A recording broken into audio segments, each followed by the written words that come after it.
aging is totally a privilege, but aging powerfully is a choice. So mindset number 1, but then those pillars: eat protein first. Pillar 2, move, lift some heavy things. And pillar 3, recover. First one is sleep. Don't worry about red light or cold plunging if you're not getting good quality sleep.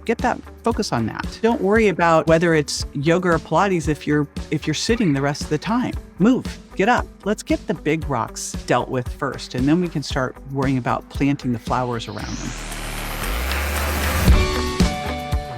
So why aging powerfully? Well, the alternative's not so great, Jason. But to be real about this, I really thought about as I was approaching 60. And to be totally honest, I'd had big goals for what I wanted to accomplish by 50, and then I never recalibrated. And I started buying into the narrative of, you don't dress that way as you get older. You can't do that as you get older, blah, blah, blah. And even though, I didn't fully believe it, it was, if you're around things, it starts to sink in. And fortunately, at 59, I was talking to our buddy Mark Hyman, and Dr. Mark Hyman says, there's a study out that shows that if you are excited about aging, you live 7.5 years longer. And I thought, well, that's an easy one to do. I'll just switch to thinking this way and now set new goals. And I thought, what if I could be in the best shape of my life at 60? You keep hearing that, things are declining and you're losing this and you'll never be able to do that again. I thought, what if I just flip that script and prove a point, not just for me, but for everyone who is aging. And I always say, aging is a privilege, but aging powerfully is a choice. What if I show that you actually could be in your best shape at 60, your strongest at 60, your most powerful at 60? And the reason I chose the word powerful is very important, because you hear so much about how we lose muscle as we age. Actually, that is not the big challenge. The big challenge is that while you're losing muscle, you're losing more strength. And they're actually different, but you're losing even more power. Muscle being how much mass you have on your body, the strength being how much you can move something heavy one time, and the power is how fast you can do it. And that happens because we have two types of skeletal muscle: fast twitch and slow twitch. And then we have these ones that are hybrid that can shift either way. And as we age, we tend to do less. And the less you do, the less you can do. Turns out that at the age of 30, I think something like 1% of us will ever sprint again. So we just stop doing those powerful movements. And that just exacerbates the loss of the fast twitch fibers, which means that you aren't as fast, you're not as strong, you're not as powerful. So that is why it is all about aging powerfully. So in your view, we need both the fast twitch and the slow twitch as we age. Yes, but the slow twitch are not the challenge, because the slow twitch are what we use all day, every day. That is how you're able to stand up, move around, do most of the activities of daily living. It's the running up the stairs. It's the jumping up onto something. It's moving something fast. That's what we tend to lose. And if you think about it, if we focused our exercise or our activity on things like walking more, which I think everyone should do. I think when we look at overall activity, because I look at activity as activity and exercise, non-exercise activity, thermogenesis, and exercise. So I put it all under the umbrella of activity. If we focused on walking and say something like Pilates or yoga, we'd actually make it worse. Because if you have fast twitch and slow twitch, we tend to lose more fast twitch as we age, and then we have muscle fibers that can go either way. Those muscle fibers will start to become more slow twitch than fast twitch. So you will make yourself slower. That's why I never liked that slow resistance training. I'm like, whatever you train at is what you will be at. Let's train fast and go. So did I just hear walking and Pilates could make things worse? Well, no. If that's all you did, if you went, all I'm going to do, I want, let's do those things. Plus, let's make sure that we are putting in movements that are powerful, that improve your strength, that improve both your muscle mass, your strength, and your power. And actually training for them is slightly different as you get more fit. So, is an example of that, so loud and clear, like box jumping, Hmm. sprinting, Right. taking the stairs, fast though, Fast. running. And is it about to take it zooming out, it's about the combination of the slow twitch and the fast twitch. So I don't upset the Pilates people too much. Pilates is good. I'm not hating on Pilates. It has its place here. I know. Gabrielle Lyon came on and said Pilates was not enough if you want to build lean muscle mass. The Pilates people came out for her. It's got a total place though. Like when you look at, let's look at aging. What do we need to have? We need to have a great VO2 max, the single most important thing that we know overall for all predictors of all-cause mortality for how well you're going to live, how long you're going to live, VO2 max. Okay, so all the cardio training, resistance training, everything helps VO2 max, which is cool. Then you have strength, like push-ups or grip strength or pull-ups, strength, right? And then you have balance, core, one-legged, can you stay on one leg with your eyes closed, your arms crossed? So they all matter. But I would argue that the thing we're most hit by as we age is the loss of fast twitch muscle fiber. And that when we train for that, it actually can train for our core, it can train for VO2 max, and it can train balance done correctly. Intuitively, it makes sense. In my experience as an ex-athlete, even when I was an athlete, injuries would often happen as like a subtle click movement. And I've noticed that more as I've aged. I'm very careful about if I'm going to move quickly, I'm very careful about how I do so. Because if I'm not, I'm going to run into trouble. Right. I still remember, I think I was probably 40-ish, and we had the adults against the kids at soccer. And man, did I pull my hamstring quickly. And that's really the point, is why we want to do these things is so that when we train for them, when we go into the gym, and maybe we're just at home and we started with air squats, now we're going to add a little jump into the air squats. We train in the gym so that we get better at life, right? We don't train in the gym to get better at training in the gym. Like, who cares? But we're training, like, let's say we're doing side bounds, we're doing side jumps, we're doing all these different things so that we don't hurt ourselves when we're out and we have to adjust quickly, right? We're training for those situations. Well, it's like you're training for life, adults versus kids. I think about this all the time. Our kids are young. They're 7 and going to be 5 when this airs, and they're very active. And so I want to play with them, but I'm like very careful about how I move, when I move. And it can be very humbling. I'll leave it at that. Right? I know, isn't it? It's a way to see this. However, it doesn't have to be, because you can still do a lot of these things. I look at it and go, they always ask, what would you do if you had it to do over again? I would not have stopped so much full range of motion movement that I used to do, because I was a gymnast in my younger years, which is so silly because you and I are tall. Like, could you imagine if you'd been a gymnast? Well, yeah, you're like 6 feet. You're 6 feet tall. I'm 6 feet tall. When did you stop your gymnastics career? At age 4? Well, I started acrobatics when I was when I was 4 or 5. And then when I was in high school, I did gymnastics and point ballet. Wow. I kid you not. This is why I blew out my knee. Wrong sports. However, how tall were you doing gymnastics in high school? 6 feet. They couldn't get the uneven parallel bars far enough where I wouldn't hit my butt. But I say that because when I look back, I was so flexible, and I think we lose so much of this that we don't have to. And that's really the takeaway. Peter Attia recently published an article about a study showing that we could build fast twitch muscle fiber at any point. All the news out there, all the doom and gloom is all the things we're losing. And I think the most important message is, but you don't have to. It truly is the use it or lose it. The less you do, the less you can do. But the more you do, the more you can do. Like this whole idea of us aging our houses so that we live on one floor. I'm like, I think we should have a house, like the house should have the kitchen on the 3rd floor, the bathroom on the bottom floor, and you have to go up and down all day long, I love it. I'm into the 3 and 4-story house. I am not a fan of ranch houses. Building off of that, so if someone's listening and they say, "Okay, I'm sold. I wanna work on this." What should they do tomorrow?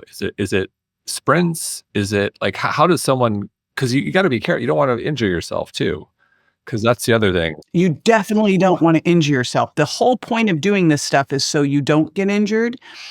And that means you have to build a great foundation. So to me, the very first thing in any of this stuff is you've got to know your starting point. And you've got to measure this all the way along. You and I are big fans of the DEXA. I don't know if you've heard, DEXA now has a software program where they are going to be able to predict VO2 max within a percentage point of accuracy. So DEXA can do that, 'cause I am, look, I buy the VO2 max, or I subscribe to the VO2 max theory as it relates to longevity, but I don't wanna do that test, to be honest. Right. Who does? It's brutal. In graduate school, the two things we always would do is VO2 max tests with lactate testing. So we're all sticking each other, doing blood tests and Running yourself to an oblivion on a treadmill, I'm like, "I'm not signing up for that. I'll wait for the new technology." exactly. I kind of knew, I was like going, okay, I really need to know this. So I did a cheat one where you can do a walking one on a treadmill. And I went, I know this is not totally accurate, but at least I can tell that I'm up in the upper 25th percentile and I'm fine. So I'm super excited about the DEXA. So I think we all need to know really what's our skeletal muscle look like? What's our body fat and visceral adipose tissue look like? Right? That's step one. And then the very first thing that I think you do is you just purely start to track your steps and get your activity level up and get that 8 to 12,000 steps a day, with the goal being 12,000 or more. That's step one. Get there. And I literally have someone I'm working with right now who's morbidly obese. And we started at 2,500 steps. Turns out the average person is getting between 2,500 and 4,000 steps a day. So that's step one, 8,000 to 12,000 every day. Step two, once you've gotten that foundation, 3 times a week, there was a study done where they looked at, they had a control group, and they looked at a walking group that did 12,000 steps a day versus a walking group that 3 times a week, they took those 12,000 steps and they added 30 minutes, took 30 minutes of that 12,000 steps and put intensity in, went faster. And even though they both were doing the same 12,000 steps every day, the one that put the intensity in had more waist circumference loss, better body composition, body fat loss. So I look at it and go, next level, 3 times a week, 30 minutes. And ideally, we're doing after our evening meal as much as possible. Add in a rucking vest, add in some hills, add in some speed. That's it. When you have that foundation, there's also studies showing that if you've got that kind of a good cardio foundation under your belt, you'll have better results when you start to move into resistance training. Then I think you start in resistance training with an 8-week foundational program where you're really teaching your nerves and muscles how to talk to each other, and you're working on form and technique. Because a lot of what happens as we age, and especially as women's estrogen drops, is your nerves and muscles are not talking like they used to. And so that's what we've got to get going again, is really getting that firing going again and that communication going again. And a lot of what happens when you first start lifting weights for the first month or so, you might see an increase in strength, but not an increase in muscle size, because it's really more neurological. So that's the next 2 months where you're really learning how to do that. You're gradually increasing your weights. You're working on your form, with your form always being the limiter. Like, you fail not because you can't lift a weight. You fail because you can't lift a weight in good form. That's where you stop, right? And I like people to not absolutely go to the point where they can't lift another one. They stop 1 or 2 before that. But that would be the next 8 weeks, is just something very simple. I've divided the body into 4 parts where I focus on 3. The first one being hip and thigh hinging. So that would be things like a squat or a deadlift or step ups. And I choose those specifically because in life, we have to squat. And as I told you, I had this knee injury. I blew up my knee doing pirouettes when I was 17. And so I've had a chronic knee problem, 5 surgeries, total knee replacement since I was 17. What saved me was doing squats and step ups and really making everything super strong. In life, we have to squat. And, when I look at where do I want to be when I'm 70, 80, 90, I don't ever want to be in a situation where I have to call my spouse and get off the toilet. I don't want to do that. So squats are very functional for everyday life. A bent over or a deadlift where you have to pick something up off the floor, same thing. A step up where you're going up the stairs, same thing. So that's hip and thigh hinging that really works your quads and your glutes. The next one, and the cool thing with that is that when you're doing a squat correctly, you're also using your core. When you're doing a deadlift correctly, you're also using your core. Then there's upper body pulling, things like pull-ups and bent over rows, and then upper body pushing, things like push-ups and dips. A lot of this stuff is very easy to do at home with minimal equipment, like a couple dumbbells or a TRX machine, especially to get started. And so that's how I start people. It's just very simple, full body, even though we know hypertrophy can be the same on a machine versus a free weight situation, it's not the same in terms of metabolic cost and what you have to do in terms of balance and core and everything else. And in life, we're not bolted to the floor. So I really like to work in bigger ranges of motion, more free weight, more things like a TRX suspension trainer. And when you're working these multi-joints, you're pulling in more muscles, you're requiring more of your core, so it's more metabolically costly, and it's more functional. In life, like, think about it, in life, how often do you ever do a bicep curl or a knee extension? Like, unless you're in a marching band. For those watching on YouTube, you are very well known in our circles as having the best arms of anyone. So whatever you're doing is working. Here's what's funny, and I'm glad you brought that up. First of all, thank you. But to make a point, I don't actually do bicep or tricep work. So what's the secret? So everyone always asks it there, you must do a lot of biceps. I go, actually, maybe once a month if I'm waiting for Tim to finish at the gym, I'll go do some bicep curls. You're grabbing Tim by the collar. Is that the work Tim, you're coming. And I say that as if Tim's usually saying it's time to go. And I'm like, not yet. But how I do this is pull-ups, push-ups. When I decided I wanted to get into the best shape of my life at 60, and Tim came along for the ride. Oh, he's coming. Tim's looking great. He's coming. He's fully on the ride. Oh, Jason, what's super cool is Tim at 59 has never been this fit in his life. And this guy is a long-time athlete. He has been an athlete since he was a little kid. And he has never been in the shape that he's in now. Never. So I wanted to get in the best shape of my life. I'm back where I was in my 20s, but Tim's better than he's ever been. And again, it proves the point. And it's like, don't buy into the narrative.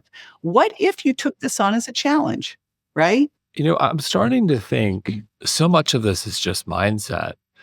I think for the first time, and I've been in this space for 15 years, you've been in this space way longer than me.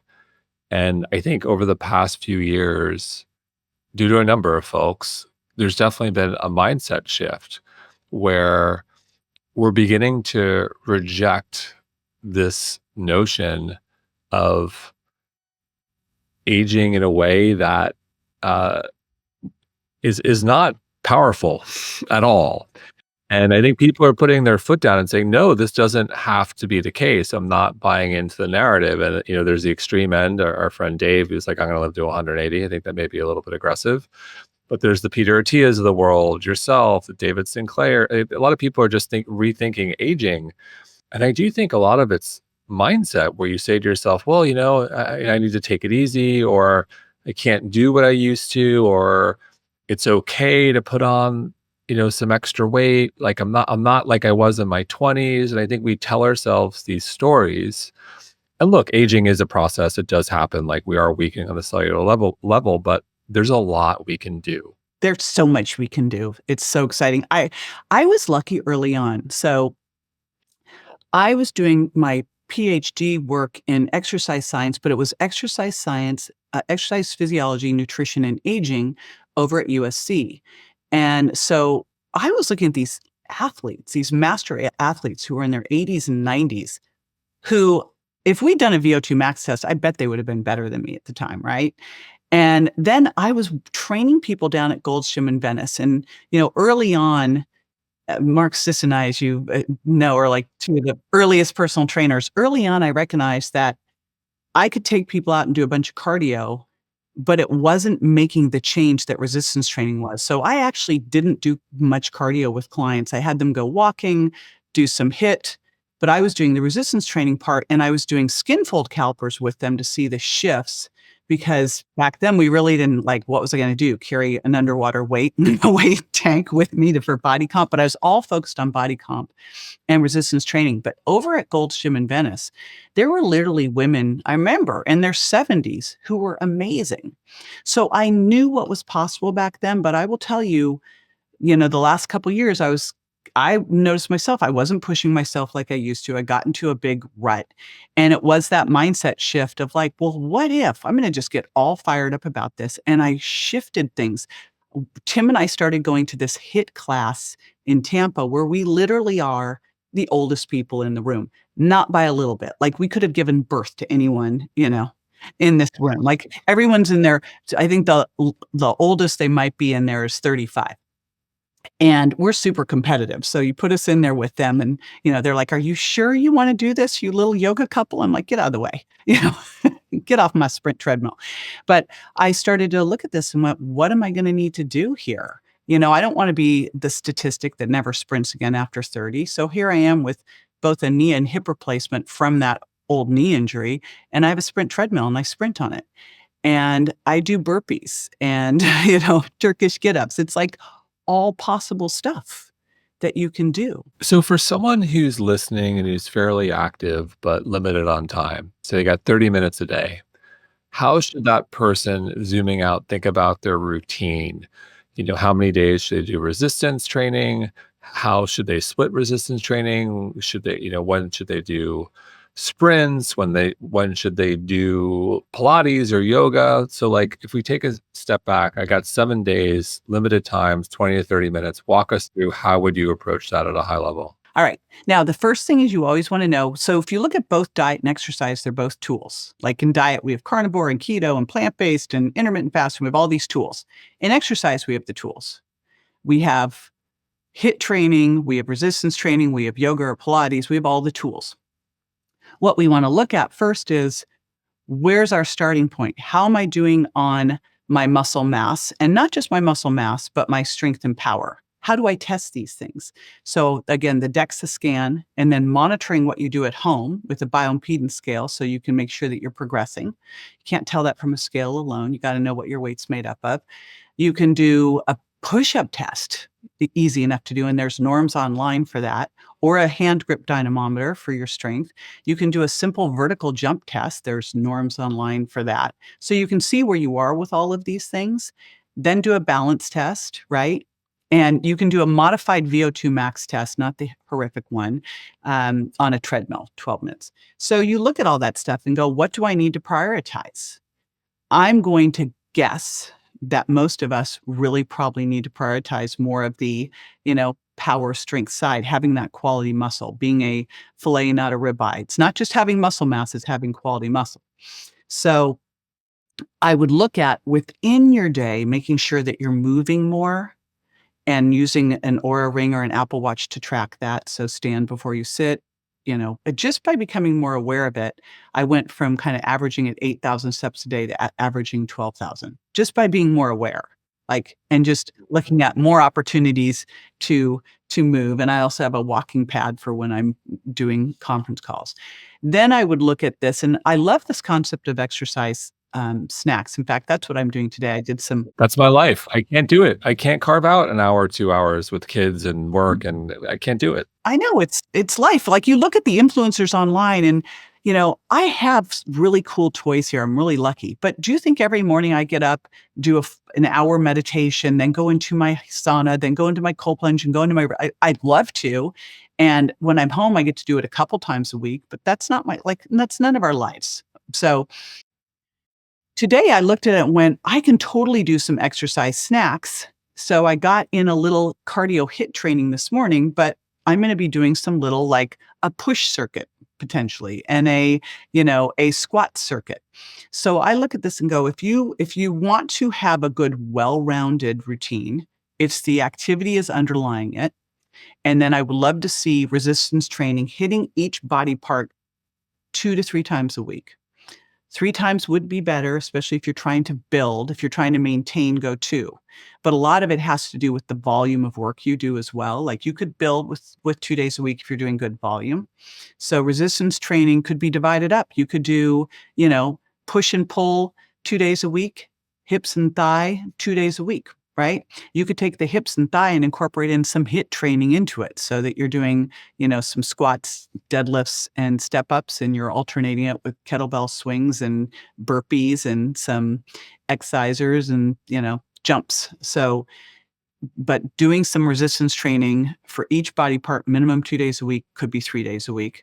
And then doing some kind of HIIT training. Once you've got the foundation, by the way, I always start with activity, increase the intensity of the activity, add the resistance training, get the foundation of that, start to add what I call high velocity resistance training, add in some strength and power there, and add in some balance work within there. But I really think it's great if you can add in true core balance flexibility work in the form of Pilates or yoga 1 to 2 times a week. So see, Pilates people, you'll like me. I think it's really important. and it's important for your mind too. I think it's important to call it. I think what essentially you're saying, you need a well-rounded routine. And I think what tends to happen in our space is people fall in love with one modality. And I get it. I fell in love with yoga when yoga saved me with back surgery. And then my, lean muscle mass started to deteriorate. And it happens all the time. People fall in love with something and then they get defensive if you challenge that and feel like they're attacked personally. And unfortunately, it's probably not the right approach for longevity. Well, it reminds me of diets. Yeah. It's the same with diets. And I'm like, well, what if everybody's right? What if we're looking at something, if right now you had a back injury and you were in a lot of pain, probably your best thing would be to do some walking and Pilates or yoga, get through it, and then add in the resistance training. Right now, I'm healing from a luggage-induced elbow injury. A luggage-induced elbow. I know. I overpack. You know that I'm an overpacker because I drag all my stuff with me everywhere and pack my bags up to 70 pounds. So yes, I have a luggage-induced PRP. I'm doing PRP on my elbow. So I'm doing other things. And so, but that doesn't mean, like, I remember the wars between the yoga people and the resistance training people and the cardio people. And they were like different factions. I go, I think we need all of these things, just like I think we should be omnivores. So it's not a religion. Like, let's just follow the science. And it doesn't mean if someone said, I'm only going to do Pilates, I'm like, all right, well, then let's look at how we can incorporate some of these things that need to be in there so that we can push it a bit to get your muscle mass up. And so we can push it a little bit, maybe to get some cardio HIIT in there. Maybe we can do some HIIT Pilates, right? On that note, do you have a view on days where people may want to double up because they've got more time or they just feel great? Maybe they want to do resistance training and cardio or HIIT and Pilates. Like, how do you think about if I'm going to do a couple things in a day? How should we think about that? God, that's like my favorite day ever if I can do that. I think it's great.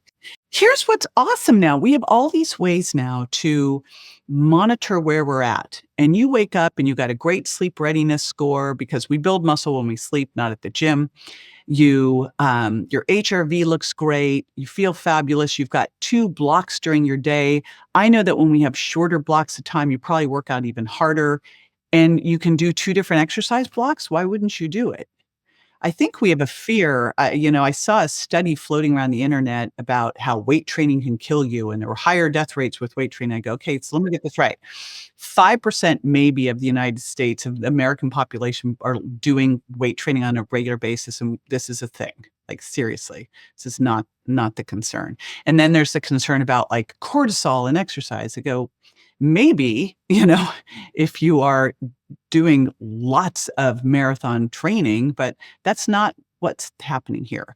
If you look at what really happens when we're doing exercise regularly, in terms of any other lever, this is the top lever for longevity, but it actually helps you handle your stress better, right? When my son was in the hospital, I would go and do interval sprints up and down the stairs just to blow off the steam, and help manage my cortisol.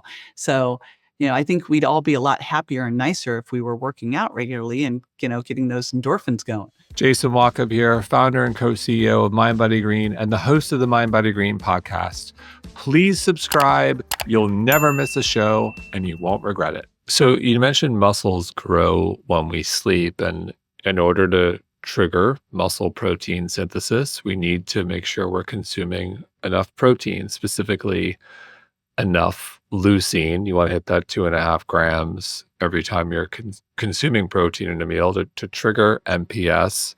And so I want to talk about protein and how you think about muscle protein synthesis, more specifically as we're getting a little bit older, once we hit 40. Yes. So I've always been a big protein lover and built the diet around protein.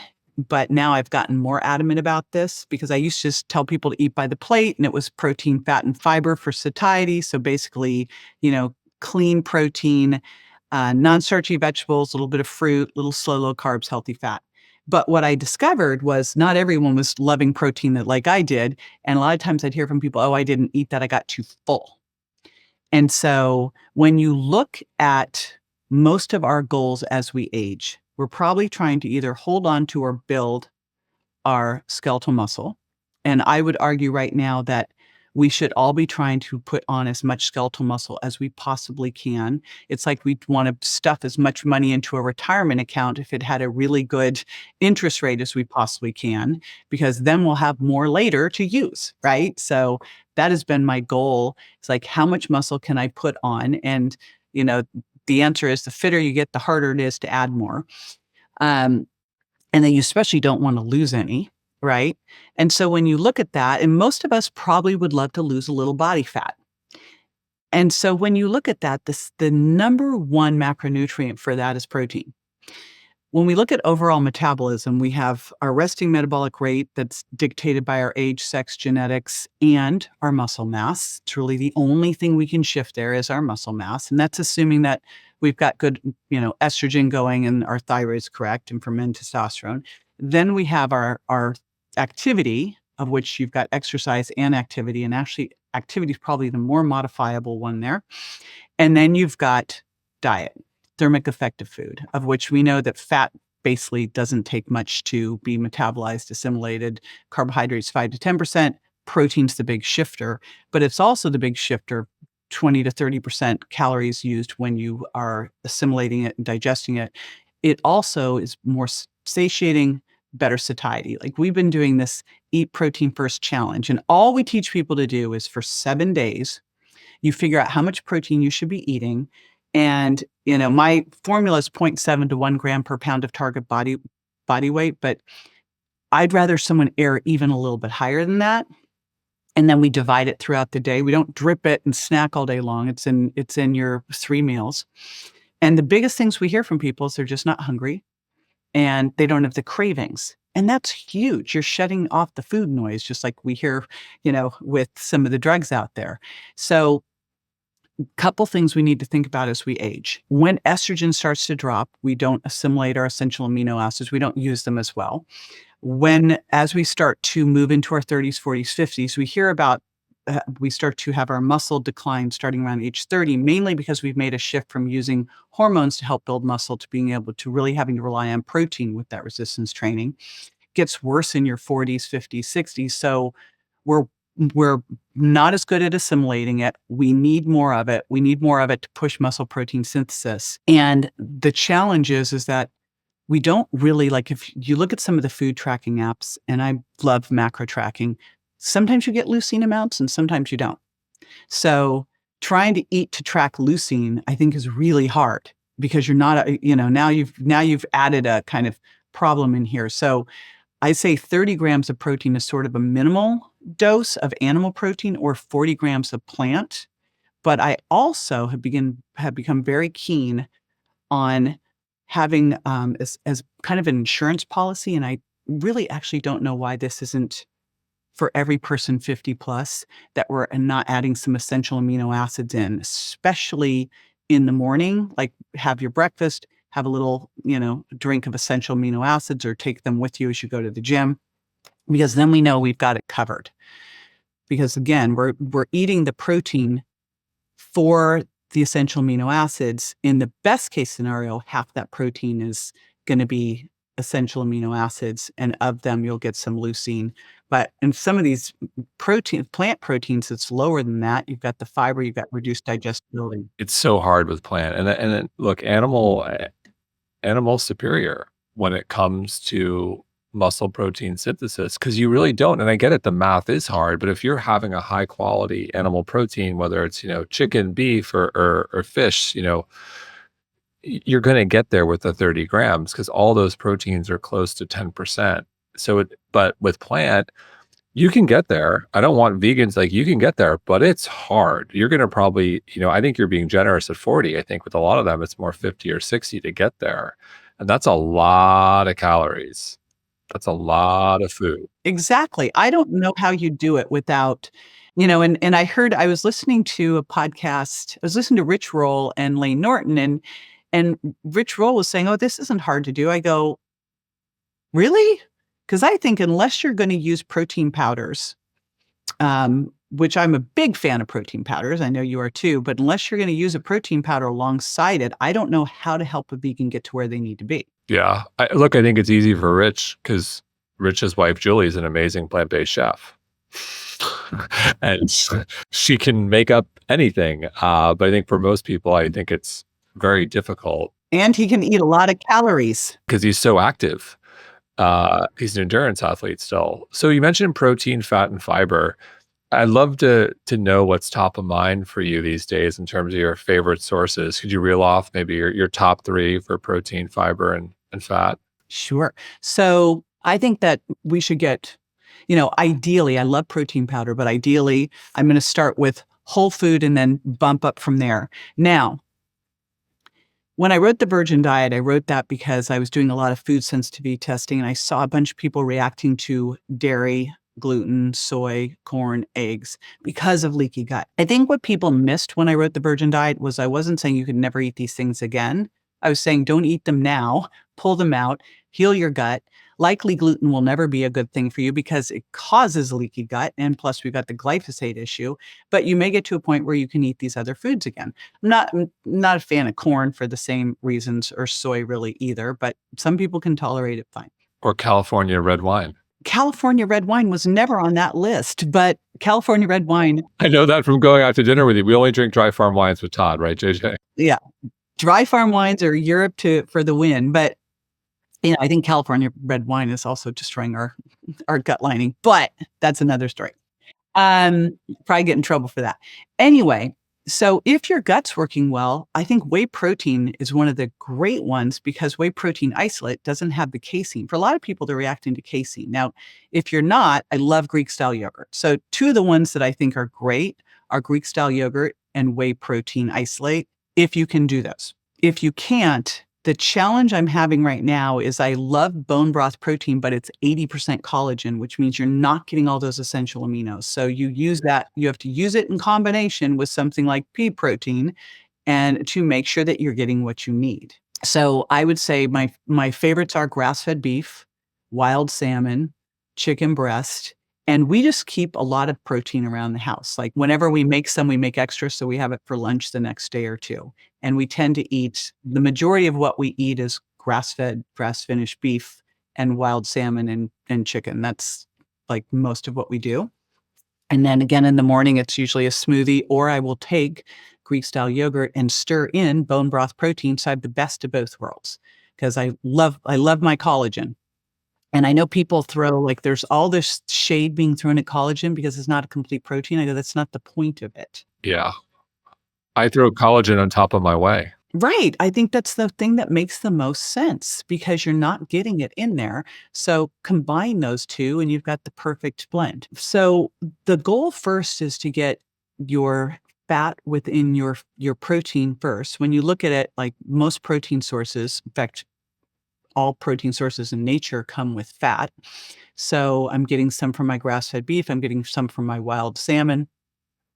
Then the other extra added fats I'll do, I've gotten really, and I saw you put an article about this, and I was like, that is so cool. I think you posted a post about what happened when you dropped your saturated fat. Yeah, specifically to call it out, like coconut oil and coconut milk, the C16 fatty acid is very problematic for me. It's on my Instagram. And my ApoB in 8 weeks went from 110 to 71. That's insane. Like I saw that post, I'm like, oh my gosh. And Tim, by the way, same thing. Tim does not do well with saturated fat. And we'll still use a little ghee, but it's the coconut. And I still went out to eat. This was during the time frame I was doing this experiment. You and Tim were in town, and Colleen and I, and then Todd from Dry Farm, we all went out, and Todd and Cameron, we all went out to dinner to Uchi in Miami. We all drank. We all had chicken. We all had beef. So I also want people like, this was not like just me eating sardines and salmon and whey protein all day. I still went out and ate like once or twice a week. That's what happened. Yeah. I eat out because I travel 80% of the time. I eat out 80% of the time. And I just did my my omega-3 index test. And I actually was like, I was actually too much down, like where you want a 6-to-1 ratio, 6-to-3 ratio of 4-to-1. I was 2.5-to-1. I was like, back that down a bit. So the first thing I work on is getting it within food. The next place is we use a little extra virgin olive oil in cooking. But I got to be honest, after that, I don't really eat much nuts and seeds. I'm not really a fan. I might use some freshly ground flax seeds meals or chia seeds here and there, but why not a fan of nuts? Why not a fan of nuts and seeds and nut butter? I just don't personally like them that much. But nothing against them. Yeah, I think they're great to eat. I could take them or leave them. If they're in a salad, I'm like, oh, yum. As long as they're not glazed. But I just could take them or leave them. I think I OD'd on crunchy salted almond butter, and I just have never been the same since. I'm a sucker now. I won't do almonds anymore, partly because my mother had to have a kidney removed. I think I've talked about this. So I'm like sensitive. I don't want like an oxalate problem. I'm probably fine. Who knows why she really had it. But at any rate, so I'll do a lot of sunflower butter and a lot of peanut butter. Yeah, I don't like sunflower butter. Like peanut butter, especially if it's in a Lily's dark chocolate peanut butter cup, I would like that. That would be a good thing. Chocolate and peanut butter still works. Yes. I mean, come on. It's nothing better. So that's fat. Fiber, I love blueberries. So blueberries and blackberries for the win. That's pretty much what I eat for fruit every day. And then we do a load of non-starchy vegetables. Our dinners at night, every night, Tim's in charge of protein and I'm in charge of vegetables. That's how we roll over here. And literally, who's in charge of the wine? Well, it just depends on the night.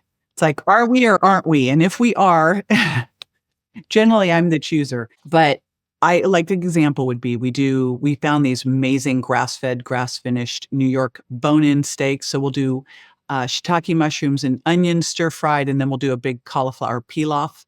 I love to do veggie cauliflower pilafs, cauliflower rice, and I might throw in a little bit of lentils in there as well. Other vegetables that we always, broccoli, that's where I will use a little ghee because broccoli with ghee is fantastic. Or we will do stir-fried Brussels sprouts with a little bit of red onion. Those tend to be our rotation of vegetables. We might get wild and do some asparagus. Oh, the other one we've been doing a lot of is green beans with shiitake mushrooms. I'm in this shiitake mushroom obsession at the moment, like just obsessed with it. I don't know why. And then, so we always do that. We always end up with extra protein. If I'm making cauliflower rice pilaf, I make a ton of it because I love it for lunch. Lunch tends to be arugula, butter lettuce, romaine, and then leftover proteins with a little olive oil and red wine vinegar, simple, and sea salt. And then breakfast is a smoothie or Greek yogurt with the bone broth protein stirred into it. So easy stuff. And some blueberries and blackberries, So something that I want to come back, it sounds delicious. And I think about your time in the space, my time in the space, we've seen a lot. And in addition to rethinking our mindset with regards to how we age, I think of the old mentality of, shedding pounds versus today. I think the conversation has shifted in a very positive way to losing fat while building lean muscle, recomping your body. Like it's not about the scale necessarily. It's about becoming stronger, turning that fat into lean muscle mass versus let's just lose weight. I think we were conflating weight loss with health, when in reality, it's body fat is what we should be paying attention to in lean muscle mass. Can you talk about how that's changed? So full disclosure, I actually used to go into clients' houses 40 years ago and take their scales out. And I'd do it. I was the only one allowed to do that. I didn't want them because back then you only had a scale, you didn't have bioimpedance. And I'd have people that I was regularly like, we'd recomp their body and they'd be freaking out, right? Because they're not losing weight, despite the fact that they're like, I had one woman who she came in, wanted to lose 10 pounds, 25% body fat, normal weight. I think her BMI was like 21, somewhere in the 19 to 21, totally normal weight, right? And I'm like, you don't need to lose weight. You just need to change what your weight's made up of.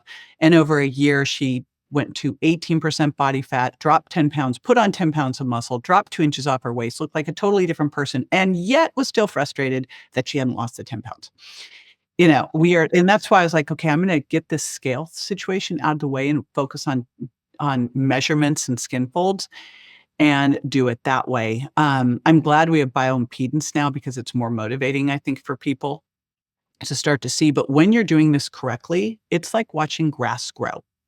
Let's be honest, right? Because if you're really making the shift in your body composition correctly, these things, unless you're morbidly obese, it's going to be a slow ride, but that means it'll be a way more permanent ride. And I think we really have to realize that in order to lose weight, you don't get healthy to lose weight, or you don't lose weight to get healthy, rather. You have to get metabolically healthy, insulin sensitive, good stress hormone responses. You have to get metabolically healthy in order to lose fat and hold on to or build muscle. And so if you start to think of how do I live like a healthy, lean person, what would be those habits that I would do, this shift will happen. But the bigger part of this is we really have to make sure that we're tracking the right metrics. And you see this with Tim. We did our body composition back when I was getting all fired up for getting in my best shape at 60. I took him in too with me to get a DEXA, and he was 25% body fat, which is for an athletic male is a head scratcher. You would have expected an athletic male in his 50s, you would expect him to be 15%, maybe 18%, but probably more like 15. He'd always been an athlete, always eaten healthy. Between you and me, phoning it in at the gym a little bit, not paying attention to his portions, and I was like, couldn't say anything. So he gets this 25% DEXA report, and it makes his eyes pop open, and he gets serious. He starts tracking what he's eating, focusing on his protein, stopping the bag of Siete chips and the cashews and all the excess that too much healthy food's unhealthy, and upped his volume of his resistance training and dropped to 10% body fat from 25%, dropped 27 pounds of fat and put on 24 pounds of muscle over the course of 8 months. Now, if he'd just been stepping on a scale, he wouldn't, you can visually, people are like, oh my God, what'd you do, right? But if he'd just been stepping on a scale, he would never have gotten that picture. And we have to be able to see what our weight's made up of. Because again, and I know Dr. Gabrielle Lyon talks about this, if you focus first on just putting on more muscle, you'd become more insulin sensitive. And if you're more insulin sensitive, it's going to be easier for your body to use fat for fuel, which then also is going to help you not be as hungry, right? You're going to have better glycemic control, but you're also going to have a better metabolism. You're going to be able to burn more calories all throughout the day, which will result in you losing fat. So if we focus on that, it's so much more motivating. You can see yourself getting stronger. You can see this muscle improving, and you're not in that daily, I was good yesterday, but my weight went up 2 pounds, and that crazy, which was like, well, maybe you just didn't have a good poop in the morning, I mean, get wet. So on that subject, I realize this is a complex one, and we're running toward the end of this episode, but I'd be remiss not to mention GLP-1 Ozempic as it relates to weight loss. If it's possible to give a quick hot take. Yeah, let's do that landmine and do a quickie. So I have always been interested in the whole weight loss world. And I was just fortunate when I was at USC, we spent a semester validating body composition measures. So body comp has always been my focus. And especially being down at Gold's Gym in Venice, the mecca of bodybuilding. I've always been interested in what causes you to gain fat and then not be able to lose it.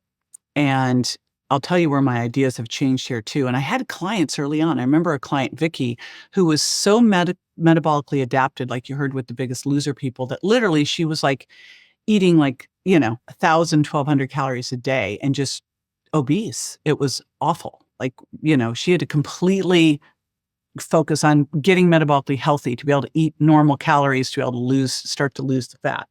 So I saw people all along that, were doing all the right things, but just their bodies weren't doing what they needed to do. And I started to look at all these things that could get in the way. Could it be your thyroid? Could you have a toxic burden that's impacting thyroid or lowering your resting metabolic rate, as a toxic burden can do? Maybe it's what's going on in your gut microbiome. Maybe you're going through menopause, and yes, you will gain weight if you're not if you're not aware of what to do during menopause, because your estrogen's dumping, and your metabolism's dropping. So could it be cortisol? Could it be poor sleep? There's so many things that can disrupt this like beautiful balance of what we have in our body to be able to lose weight.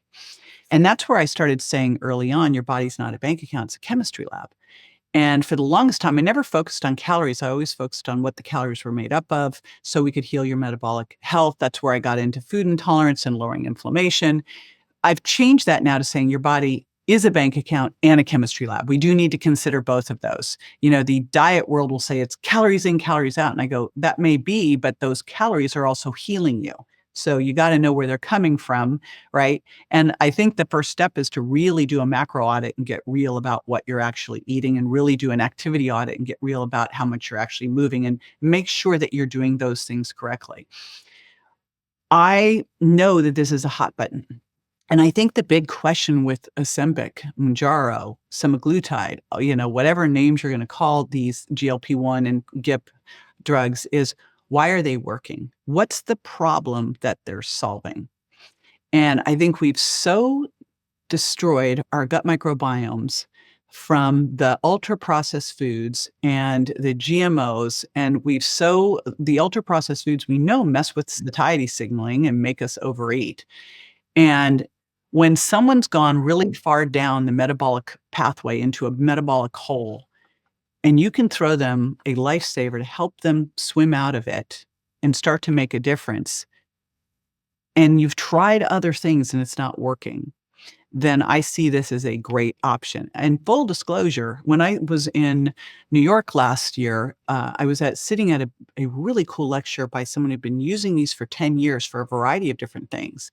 And he started to talk about neuroregeneration. And my son, with the traumatic brain injury, I was like, okay, I'm going to learn more. As I dug into these things, as a peptide, they do a whole lot more than just raising GLP-1. They are doing some really cool regenerative stuff for your heart, for your joints, for your brain. So, I came home and immediately put my son on them. Now, here's the process I think that we can think about. There's actually some very cool things that you can do to raise GLP-1 naturally. Our GLP-1 should raise when we eat, especially when we're eating protein and fiber. It should raise when we exercise. What's gone on where we have this disconnect now? And again, I'm going to point, I think the biggest thing is we've really wrecked our guts with ultra-processed food and stress.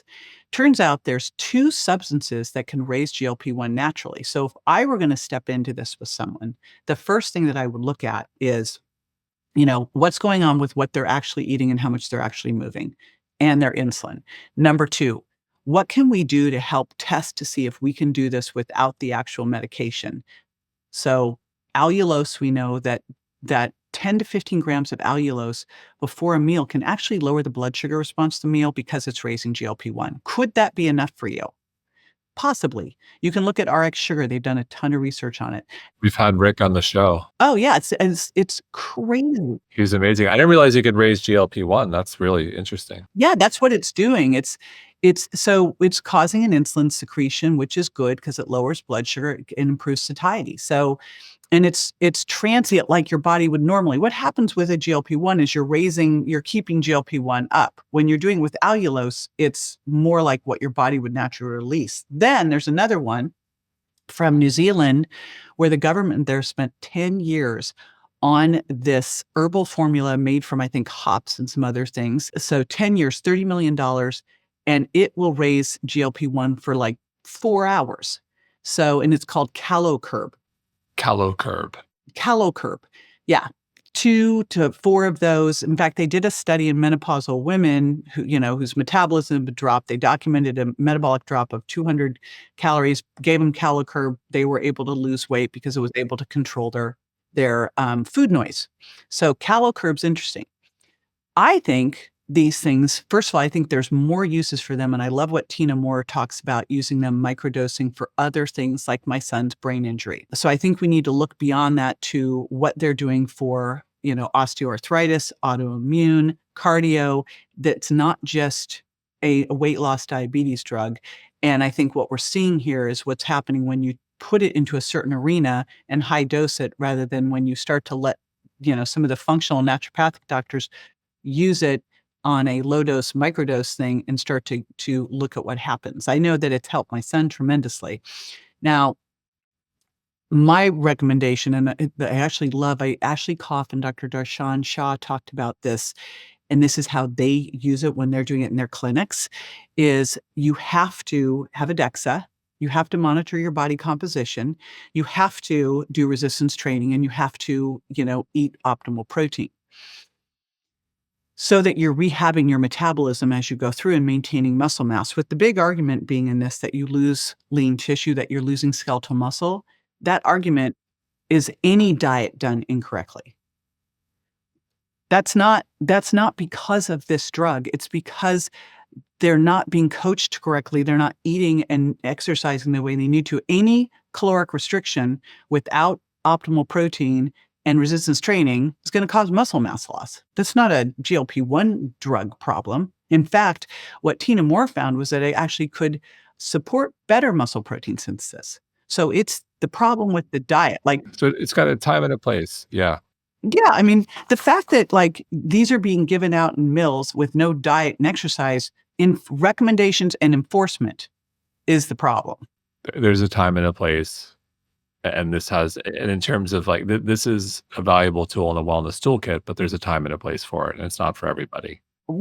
As there is with, here's the thing, allopathic medicine, Eastern medicine, there's a time and place for all these things. Why wouldn't you look at all the tools in the toolbox? When my son's in the hospital, and he could die without traditional medicine, I'm not going, nope, not taking meds. I mean, it's you did all of it. Yes. And so, I completely agree. And I think people tend to get a little tribal and take things too far in our world. And I've always appreciated your balance, which is one of the reasons why we like hanging out with you so much, as we do the Mark Sissons of the world as well. So there's a lot of noise, specifically on social media. Is there anything out there you think we're ignoring or overhyping in this space that we should just kind of maybe pay more attention to something or tune something out? Yes. And it is, I think we all cling together because we're kind of voices of reason. And hey, let's face it, if we took extreme positions, we'd be really viral. We'd have bigger followings. I know, we'd have way bigger followings. I will tell you, I think that we need to major in the majors. What I see happening on social media is that we get so focused on the minors that we miss the big picture. Is it seed oils? Is it artificial sweeteners? Should we cold plunge? We should sauna. How long? And I look at it and go, but you're not even moving enough. You're worried about seed oils and you're not even getting in enough, enough protein. You're not eating enough vegetables and you're worried about this over here. I go, why don't we worry about the biggest rocks first? If the house is burning down, right, you're not going to worry about, is there any mail in the mailbox? And that's what I feel like, but that's what I feel like we're doing with a lot of this stuff. There's all these battles out there. And I go, if we've got now less than 7% of the population is metabolically healthy, and what is it now? 80% of the population is overweight or obese. And we're sitting here arguing about what temperature the cold plunge should be in. Or the EMFs, JJ, the EMFs. Yeah. And granted, yes, all these things matter. But what matters most? And so when I look at this and I look at what's it like to age powerfully, because I think I told you the story of my dad who smoked and drank and had high blood pressure, was always stressed out, and like had a horrific death at 70, which my last memory of him was in a hospital bed in my parents' bedrooms in adult diapers. And then my mom at 93, who's out golfing with my husband and lives, in a two-story house up and down the stairs, completely doing all her own stuff until the age of 93 when she passes over 2 months, like boom, right? So I know which way I choose. Like, aging is totally a privilege, but aging powerfully is a choice. I'll choose what she did, which was moved a lot, exercised, ate healthy, had a bunch of friends, had a great mindset. So mindset number one, but then those pillars, like eat protein first. Pillar two, move, right? And in there, lift some heavy things. And pillar three, recover. First one is sleep. Like, don't worry about red light or cold plunging if you're not getting good quality sleep. Focus on that. Don't worry about, whether it's yoga or Pilates if you're sitting the rest of the time. Move, get up, right? So that's what I would really say is all this emphasis of I'm gonna live to 180 or whatever, and all this stuff. I'm like going, okay, but we can't hack how much we need to move each day. Volume still matters, or how much we need to sleep, or what we're eating. Let's get the big rocks dealt with first, and then we can start worrying about planting the flowers around them. Very sage advice. I know we're out of time. Is there anything we didn't touch on that you'd like to cover, or leave our audience with some words of wisdom, or let them know about where they can find you or what you're up to? So first thing is, when you really look at aging powerfully, I think one of the easiest things to help you get there is the company you keep. It's what you listen to, it's who you hang out with. So you're listening to this podcast, so you're already in good company. I know we love spending time with you and with you and Colleen, Mark and Carrie, because you are people who live the way we live, and it's fun and it's healthy, and it's like we'll challenge each other to be our best selves. So that's a really important piece of all of this. I think it's probably the biggest thing in the blue zones is community purpose, and they live on hills, right? On the other side, I have a really cool challenge that if you are kind of listening to this going, I'm not sure if I'm eating enough protein, jjvirgin.com/protein first. Easy way to do a 7-day eat protein first challenge and get that piece dialed in. Again, one of the first rocks. Awesome. JJ, always a pleasure. Thank you so much.